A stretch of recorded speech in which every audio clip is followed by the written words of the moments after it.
Good evening, Baiba. Good morning, Christopher. What do you say we talk a bit about the concept of creative brief writing? Now, it sounds like it's not an original topic. I mean, lots of people talk about creative briefs, but what if we talked about it in a different way that we have not ever really heard discussed out there on LinkedIn or podcast land or whatever it might be, especially in light of our upcoming Memory First Creative Brief Writing webinar, which is actually happening this Thursday, January 29th, across two different time zones. And you can find more information on our website as well as the companion LinkedIn posts to all of this. But 8 p.m. Central European time, which for those in North America is also our lunch time. So that works. And then 6 p.m. Central Standard Time or 7 p.m. Eastern Standard Time, which is very late and or early in the morning in Europe, or for our friends in Asia or Australia, it's in fact the next day in what I believe is their mid-morning. So we've got more than enough options for people around the world to join us for our Memory First Creative Brief Writing session, some of which we'll be talking about and teasing today. But maybe let's start first from a much wider angle. Do you know when and why creative briefs, in fact, were first even introduced to our industry? Yeah, I love the history and I love to dig into those books that are still talking about how account planning was actually created. That I do believe that a lot of younger practitioners may not even notice that the discipline was originally called account planning, not creative strategy or strategy at all. So the history goes back to 1964, and of course, Stephen King and T plan or target plan. He was basically dissatisfied with his work, both in the media and marketing department. In those days, marketing departments were inside of the creative agencies. They weren't established as they are nowadays on the client side as their own internal services, but they were basically operating inside of the creative agency as one of the service that agency was serving or selling to the client. So Stephen King came up with this idea that there needs to be this system in which the whole agency should need to operate, and he called it a target plan or a T plan, as I mentioned. And his idea was that the T plan needs to combine consumer research and insights to create more effective and creative advertising. So what the basically King did, his requirement for this new system of setting creative strategy was that it should be more in the terms of consumer, not in terms of the message that we want to put into the advertising. And he said that the target plan must be a consumer system because the advertisements are means, not ends. And I think this is something that we can discuss because nowadays it's a little bit, I think, different how strategists are explaining these things because I think a lot of strategists are saying that strategy is means to the end. Yeah, I think we even hear this idea that strategy is the first creative act. It's not the final cut, right? It's not the creative that in the end that everyone sees, but because it's a active creativity of pulling together seemingly sort of disparate ideas from different pieces of learning, or whether from three C's, four C's, five C's, two C's, whatever it might be, that process of connecting together in sometimes nonlinear ways, thinking to get to some kind of expression is in fact a creative act. I think it's means to an end in which the strategy is in fact trying to guide far more than just the rectangles or creative units, but in fact is trying to guide a marketplace understanding, also guide media strategy and other decisions, make strategy with a capital S, I think, a much more prominent piece of what the original remit was for account planning in the beginning. And then perhaps through the decades started to become more of a subservient or more of a service orientation towards other departments and different agency cultures. Yeah, and I think that what made T plan or the original idea about the creative brief as a tool inside of the agency is that the T plan was focusing more on what the consumer is taking away from the ad, not what we want as an agency to put in the ad. And that was like a big shift or big difference between how the advertising was created basically before. I mean, you've done a lot of research and interviews with different industry practitioners from around the world over several years. Can you talk a little bit more about your findings about how you feel practitioners today versus then actually sort of view the creative brief?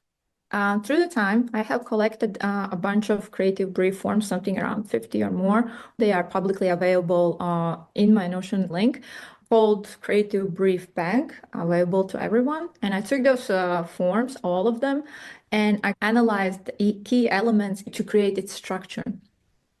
The problem with these creative brief forms is that it's not easy to trace back when these forms was created. So these forms are basically used in different periods of time. Maybe some of them are used in 80s, 90s, some of them even later on. So these elements are changing from form to form. But what I found out is that there is 7 key elements that are popping up among all of those forms. The first one, of course, is target audience description, which popped up in 80% of the forms. Then came the reason to believe element, which came up like in a 66% of time. The third element is action or task. The fourth was the problem. The fifth was insight. And the sixth was the goal. And the last one, or the seventh one, was single-minded proposition or unique selling point, however we want to call it. And it was just interesting to kind of like see what are the elements in the brief forms and what are the things that practitioners are mentioning in the survey. And then to kind of figure out like, hey, what elements are we actually using when we are creating brief forms or when we are talking about what a good creative brief contains. It really comes back to each one of these briefs has independently its own logic behind it. And so how it's using each of those elements together, whether it needs them all or fewer or more, often depends on the philosophy that the brief is trying to use as its anchor in the first place, right? Yeah, I agree.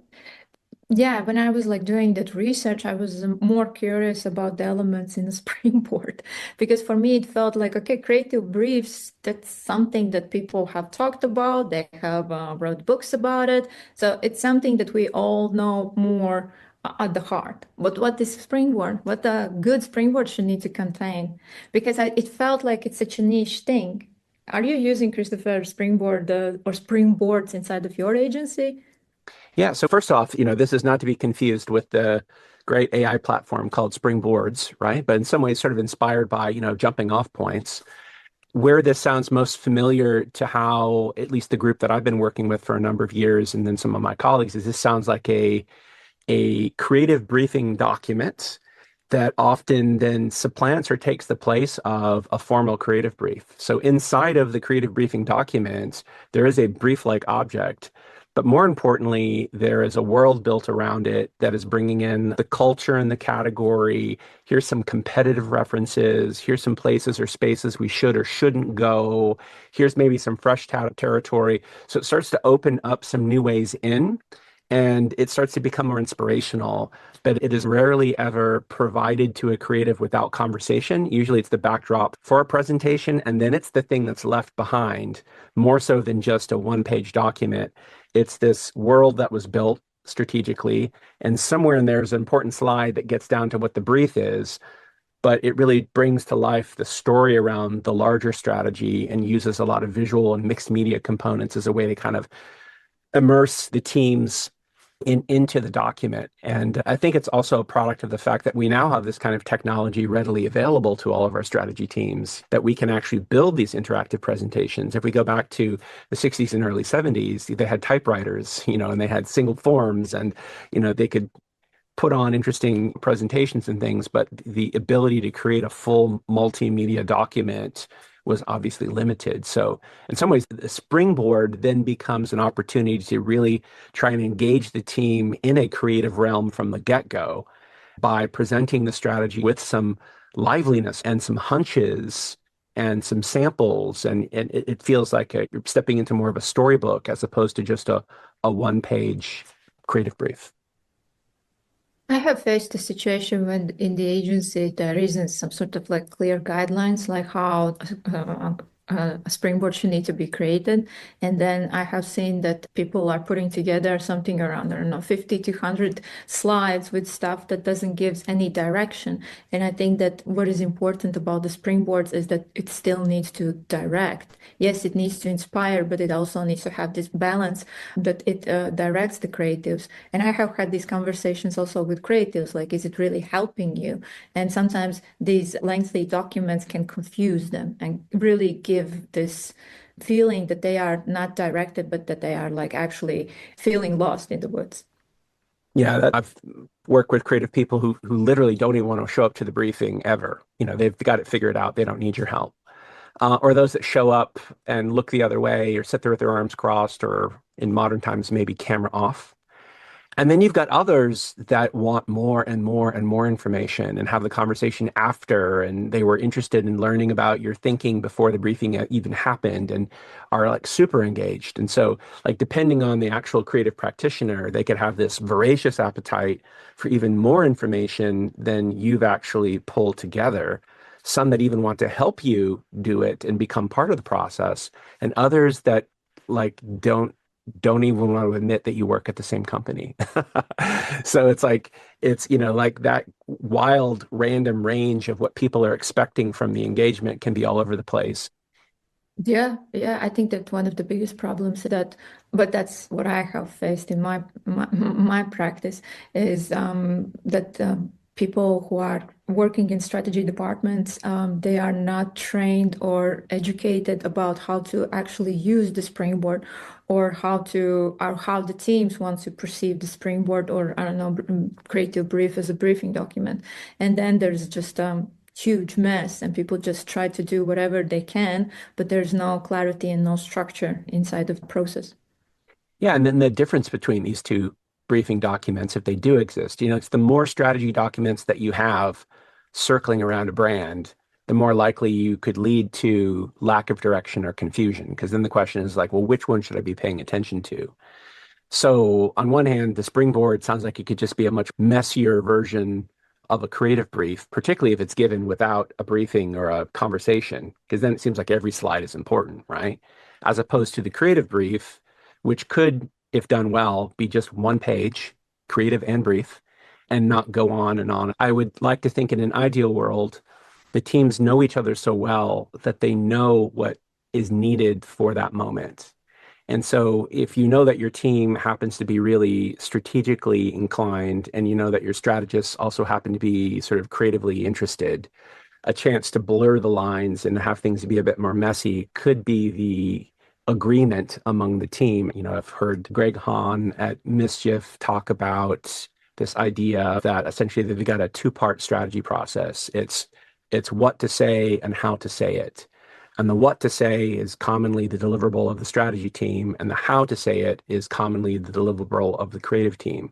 But because they decide to hire creatives who are strategic and strategists who are also creative, it creates this sort of blurry cultural environment to where there's less about this is my role, this is my clear document, me, me, me, me, me. And it's more of this sort of shared collective experience where there's less concern or worry about stepping on each other's toes. And if that's true, and they're able to maintain that culture and their agency and allow for that fluidity and that kind of art of the blur between roles, then for that particular agency, that could then change how they do all sorts of, internal documents and are custom designing to the kind of belief system that they're bringing to the marketplace. But then at what point do agencies actually even have a philosophy anymore? At what point do they even understand what their various teams want? Are they even controlling for expectations or accountability as to what the roles are? And so I think oftentimes the teams individually find what they need, regardless of whether or not someone is telling them to do it or not. They will just find instinctively, sometimes the good ones, I believe, will find what they need to get the work done. And that can be very, very different agency to agency. I agree. I think that in a lot of agencies, and I can just talk from my own experience, is that there's a lot of mess and there's a lot of unclear lines, like where my job is ending and where the creative job is starting. And I do believe that the answer is, of course, as you mentioned, indirectly, is dialogue and collaboration. But for me, it feels sometimes a little bit kind of weird that I am hired as a strategist, but so many strategists wants to be more creatives. And then I do believe that there are two different ways how these two roles are operating. I do believe that strategists are more about direction. We are setting up the direction, in which direction we all need to go with this project. And creatives are exploring things. So it's not about this one clear way. And I feel like those are completely two different ways how to even look at the world or how to approach any project. I can't talk about this old, like a debunked way that we have two different hemispheres in our brain, but it feels like almost like the one is more rational one, which is more about the direction, and the other one is more creative one, which is more about which way is more interesting or more effective for this campaign. And I don't understand when people want to do both. I think this leads to really the tension, or I think this kind of unique fork in the road that we're starting to experience, better understanding the role that advertising actually plays in helping a brand grow, and how that more enlightened or evidence-based perspective could actually start to shift the way in which you take whatever your pre-existing creative brief document is. This could provide you with a different lens to look back as a means to answer those same questions, or pivot to a different creative brief format, which is asking more pointed questions that start to get at the concept of memory refreshment and memory management, that takes creative strategy into the realm of salience as opposed to the world of persuasion. And the tension, again, back into the messy middle is that if you're working with anybody else that's a part of the project, if they're still coming to the project with the goal of, I need to persuade someone deterministically with a unique selling proposition or a point of superiority that this branded product or service claims to have, and that is my job, is to argue this point in the marketplace, then if that's still the request that's coming in, often unspoken, and you are starting to work in more of an evidence-based way, there could be a lot of tension and collision. And so having a shared belief system or a shared set of language or vocabulary around the team, and having a clear-headed understanding of how work works and how to do the right things right, in the end, what we're trying to accomplish at market scale, we're now looking at a world where there's a fork in the road of different ways to then inform the briefing process by better understanding how advertising works to help brands grow. But I think that this needs to come from the management level. It's not something that, let's say, senior or middle level strategists can fix. And I think, in my personal experience, a lot of CSOs don't have a solid understanding about these two different schools of thought. I have worked with a CSO who has asked me to have three different insights into one creative brief, which felt like weird, to say it very politely, not to say anything more. And I think that this is something that I don't sometimes understand, how people who don't have a solid understanding about the strategy can even get into these roles, because Yeah. they coordinate the whole team under them. So if the main person doesn't understand, like, hey, are we following the school of proposition, or are we now leaning more into the memory building way of thinking around the advertising, how the team can learn or how the team can follow if there's no clarity on the management level. This is the reason why there are so many different kinds of agencies, and agencies just like, why do we need, 15 million different bottles of red wine? Why can't there just be one great bottle that everybody likes? It's like the Tower of Babel, flipped over and then shattered into a million different ways to do this. Yet when you analyze so many of them, it starts to come back to a bunch of agencies trying to narrowly define a target audience so well, as if they knew them, as if they walked into the room, and then lean into performative fantasy niche persona creation, which can narrow your audience. And then the assumption that that group of people is actually always in category and is always paying attention and can't wait to see an ad to convince them about which product is better. So then what are we supposed to do? We're supposed to create a unique selling proposition that has a vibe. And so it's shattered into a million different pieces, yet there's lots of different ways to accomplish that. But when you listen to that formula, that's essentially a Kotlerian, intuitive based way to go to market that again assumes a deterministic, model. And so even if a CSO or a CMO or a person running an agency or whatever has not expressed a specific philosophy, the default operating system, not through validity, but simply based on availability, has made much more common, that intuitive based approach. And at what point, as if by random or accidentally, a campaign happens to work, it's then very quick for those agencies to leap on to, okay, well, the reason why I think this worked is, and then what they come back with might be completely random. But if they believe, and as opposed to understand that it was their process that in fact allowed them to get to that more positive commercial outcome, and the thing that they decide to focus on happens to be something that is counter growth, or in fact that is in fact decreasing the odds of succeeding, then yeah, then that's when all these issues become a real problem. Like, then what is not the belief, but the real understanding about what you're doing and how it's actually working? And do you have the discipline, the intellectual curiosity, the training to actually even know that? And that's where I think in the coming years, just better understanding the commercial outcomes necessary and what it takes to actually get there. We've never been in a better time to figure that out. And yet the extent to which we know these things and decide to go the opposite direction, that's on us. Yes, but I think that in a lot of agencies is that creative department was already established inside of the creative agency. And then at some point, the agency figure out like, hey, there's a new shiny thing on the block called strategy. So we need to add a new department or new some sort of like a team to our agency to now be also strategic. And I think for a lot of chief strategy officers, it's just hard to also convince these creative directors who are on the board level that they need to do something different. And if the strategy team is not in a leadership position or at least equal at the management level, I don't think that we can actually do some sort of change inside of the agency. It's then a huge fight between two departments where strategist says like, hey, you should need to approach advertising in this way and creatives do whatever they want.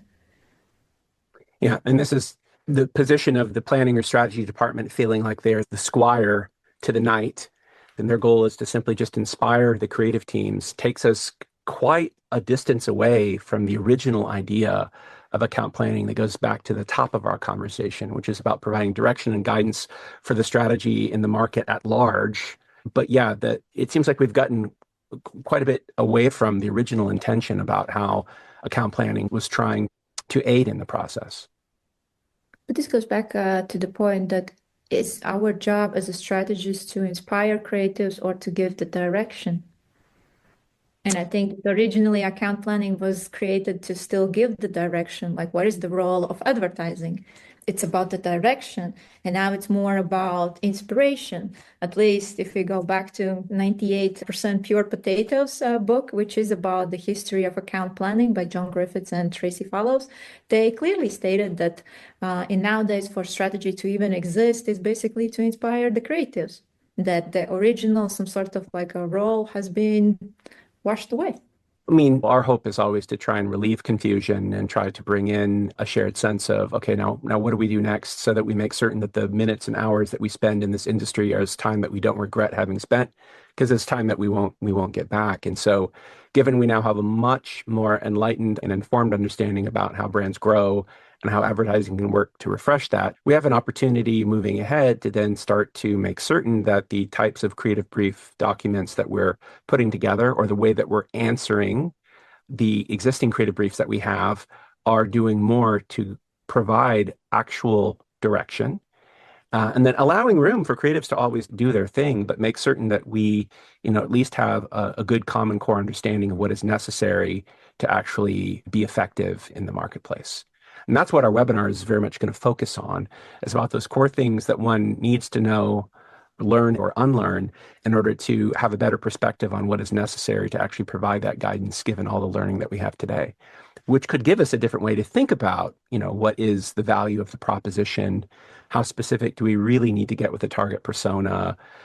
Is it necessary just to have one insight, or perhaps is the most insightful thing we can do is have a better understanding of what are the buying occasions that actually bring people into category in the first place, and how we can link to those moments in ways that are more memorable to increase the odds of our brand being chosen. So start to bring in more of a probabilistic understanding of how advertising actually works to refresh memories, as opposed to a more sales oriented, superiority claim, deterministic model, which is in fact not how advertising works.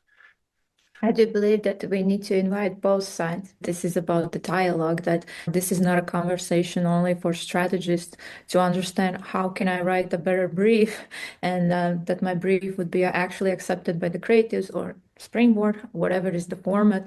But I think that this is more about the dialogue, that both sides should need to have some sort of level of curiosity to learn something new or start to realize, hey, how actually things are working at the meta level.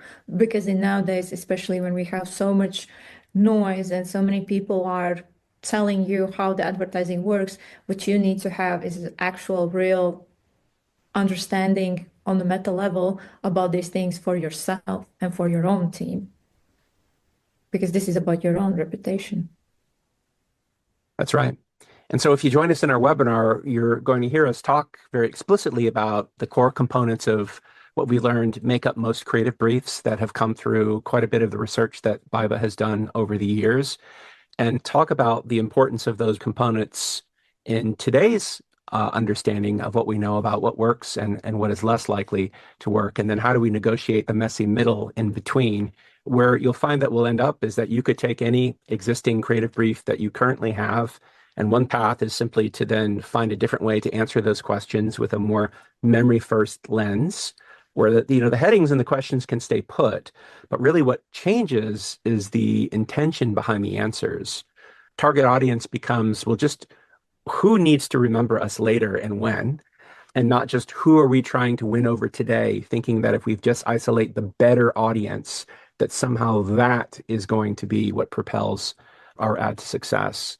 And then the other path is making that shift explicitly by designing a new brief that bakes market-based asset theory into the structure itself, that the buying occasions get named up front, that the distinctive assets get treated as strategic inputs, not just creative decoration, that the emotion gets framed really as a memory enhancer or accelerator, as opposed to just romantic flourish.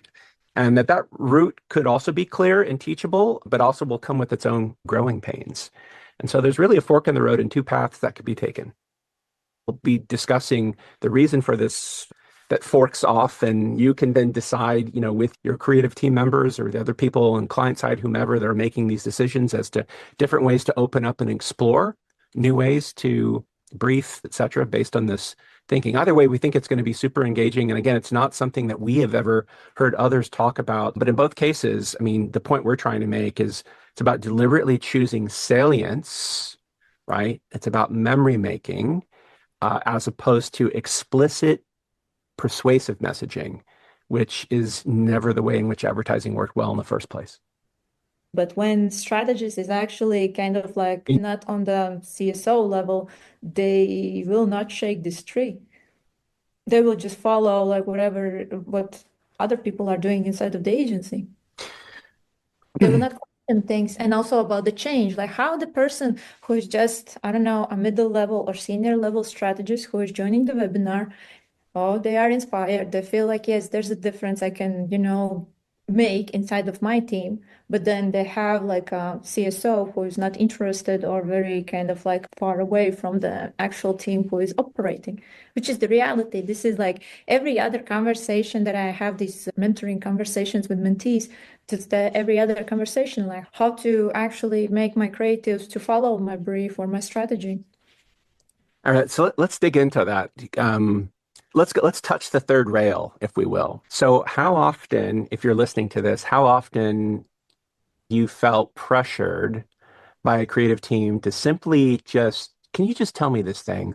And they'll say, just tell me what makes this thing different. Why would anyone buy this thing? Why is it better? And if you've ever been cornered by a creative, particularly if they're senior than you, and they ask you that question, you it's not like you can start quoting Byron Sharp. It's not like you can start, well, don't you understand this or that? Because they're not going to care about any of that. And so then how do you in that moment actually become useful and helpful? And this is where we get into the dark arts. This is in essence where you can start to work on multiple levels. It's like, is there a way that you can answer their question by also educating them without them feeling like they're being educated? And to be honest, this is something our clients also need to hear as well. I was once criticized not that long ago about how the pitch room should not be a classroom, right? That the way that I was handling that particular pitch was I was trying to educate the client as to how advertising worked. And there was a belief, well, you don't need to tell the client that. Of course, the client knows how advertising works, and you just simply need to do it for them. There's going to be a lot of time and energy misspent if, in fact, we don't get on a common playing field as to how these things work. When I go into my doctor's office, I don't expect to tell the doctor about, what they need to be doing and to help me get better. I assume they know, right? When I go get my car fixed, I'm not going to tell them all the things they should and shouldn't be doing if I don't, know how to keep my car effectively on the road. And yet somehow in the ad world, we're supposed to just, assume that we are in the service business that we're willing to simply do all the wrong things wrong and still exchange money and expect there to be effective outcomes. And so we often find ourselves in these compromised positions that once you start to have a better understanding of how advertising works and how brands grow, you are actually now joining a fairly small group of people, not only inside of your organization, but in the industry and in perhaps the continent that you're working in. And with that information, it can be very dangerous because suddenly you start to realize, oh, wow, they're asking for this. If they only knew this, they wouldn't ask for it that way. And at what point do you become the strat-splainer? At what point do you become the person they want to have in the room, finding a way to actually help people understand and learn into these things over time at their own pace does take a concerted effort for you as the strategist to really have a strong fluency, a strong literacy as not only the right ways to do it, but all the different ways to ask for it in the wrong way. So that when you hear it being asked for in the wrong way, you can then transpose it and shift it to the right way without the person perhaps even knowing, right? And then over time, those that are actually taking the job seriously, they're paying attention and they're actually learning in the same way in which they learned the bad habits in the first place. None of them went to ad school. None of them know who Philip Kotler was, but yet all the things that they're asking for are exactly the things that came out of that textbook, but they never read those textbooks. So the same means of osmosis and kind of learning along others and paying attention that got them to where they are, perhaps asking for the bad advice, is the same process that we can move them along to get them to much more productive outcomes. So if someone were to ask me, you just need to tell me what makes this brand different, a way to respond might be is what if the most different thing this brand could do, given the other competitors in the category, is to really understand those buying occasions that actually drive category growth. What if that's the most insightful thing that we could do for this brand? Because if they were to then more consistently in a distinctive fashion, in a way that is unignorably that brand, link itself to that primary buying occasion, that category entry point, that is in fact what would make that brand most different. That's in fact what over time could make that brand more superior by actually acquiring more share of market, by actually understanding those category drivers that actually drive share in the category in the first place. That's how that brand could be different. And in fact, over time, that's also the thing that could help that brand become the bigger brand in the market, which in the end is what makes brands most different is their size and scale, which predicates the double jeopardy law and everything else we know about evidence-based marketing, falling all the way back onto the MBD, quote unquote, banana chart. So it's like all of that comes back down to our core fundamental, again, metaphorically speaking, and only metaphorically speaking, the closest things we have to physics and marketing and advertising. So if I have that enlightenment and that understanding, I can be asked any question coming from, in some cases, an innocent but perhaps ill-informed place, and I can find a way to start to pivot it into an evidence-based understanding. But you need that confidence, you need that content, you need that fluency to be able to do that without breaking a sweat. Otherwise, you're going to default back into, okay, well, I guess I'll find out what the USP is. Okay, I guess I'll come back with what, the perfect little vibe recipe is. Because, if you create ads with a lot of vibes, somehow that's going to change people's minds and change behavior and all of these other sort of ill-informed concepts, as opposed to defaulting into different versions of being unhelpful. You can pivot yourself into a much more enlightened sense of being helpful in that the work has a higher probability of working, but you're also providing this person an education that they never had, and now they're potentially getting it for the cost of just showing up. And so, like, the more that we can train the trainers, the more that we can encourage everybody to teach. The pitch rooms should be classrooms. And, that to me is a golden age of where we should all be sitting. And that's not something that we should ever see as an insult or take light of. It should be the thing that gives us passion to want to get back out in the industry and actually make a difference, as opposed to doing the same thing over and over and over and over and over again and expecting different results, which takes us back to that 84-16 number that we've now quoted multiple times in this podcast. And the reason why 84% of advertising is ineffective and only 16% of it is because 84% of those ads were being driven by people who just gave up, who just phoned it in, who just fell back into the old persuasive ways, with niche personas, and essentially has nothing to show for it now except for high cortisol levels, probably drinking too much and not a lot of sleep, and probably an over-reliance on. Anyway, now I'm on my soapbox. But yeah, I mean that's the real job, and those are the nerve endings that we need to deal with. And if you find yourself in those situations, a webinar like what we're going to do on Thursday, but more importantly, the community that Baiba and I are building along with others and our course programs, go unapologetically into these spaces and talk about it in a very plain spoken way.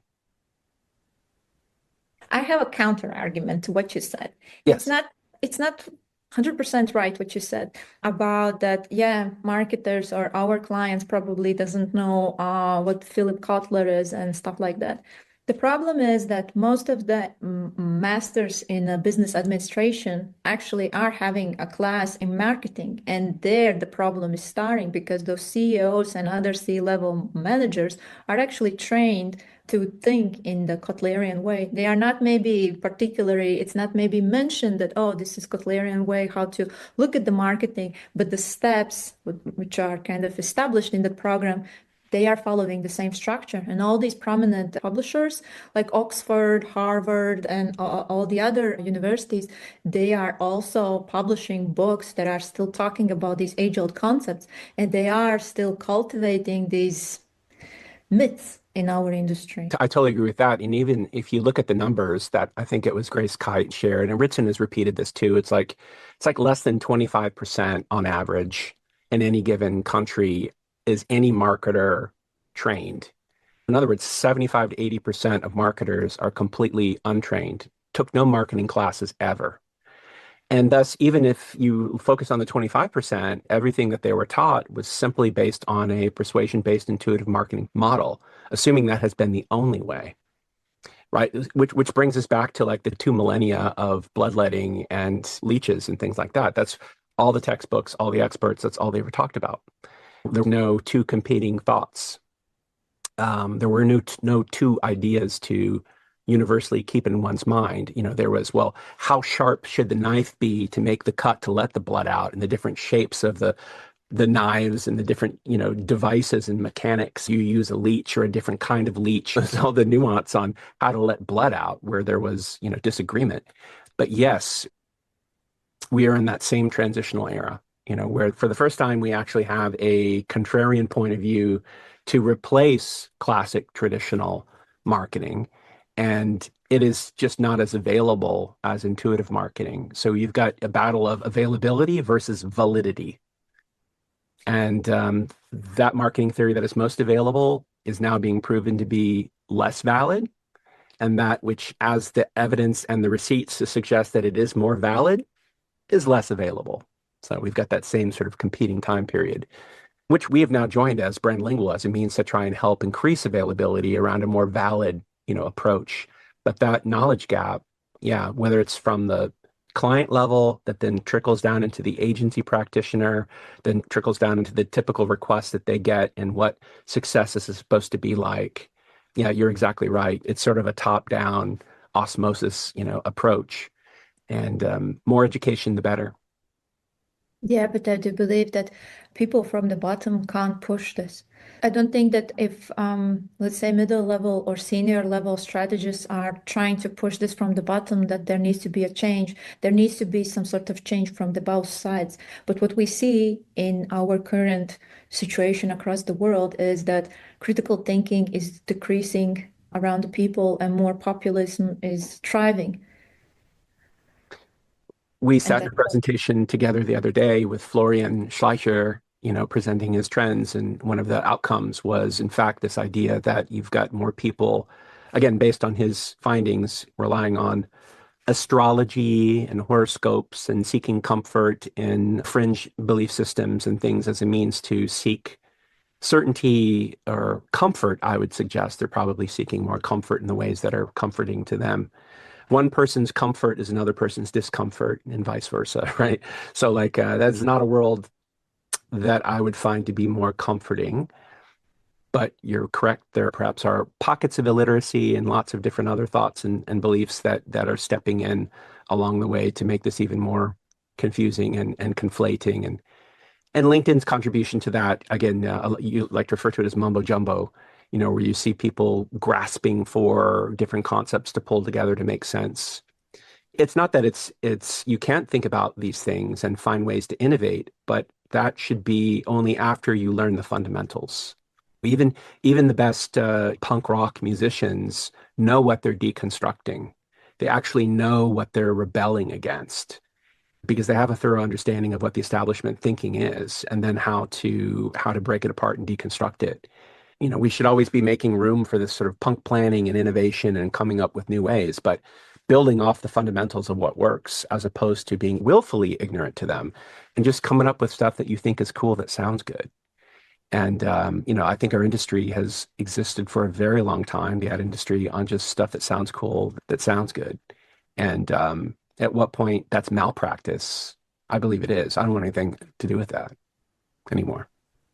That's why you need to join our community platform. No, no, it's all good. It Like, was a and it was a genuine response, but it is. That is that's why exactly you, like yeah, that's why you need to join our community platform and become the member of brandLingual community, where we are not just sharing the course materials and providing classes where you can, go deeper and figure out all those fundamental principles and how to apply them in practice, but also to be connected with like-minded people who also will share a lot of their experience in their journey, what they have learned and not learned.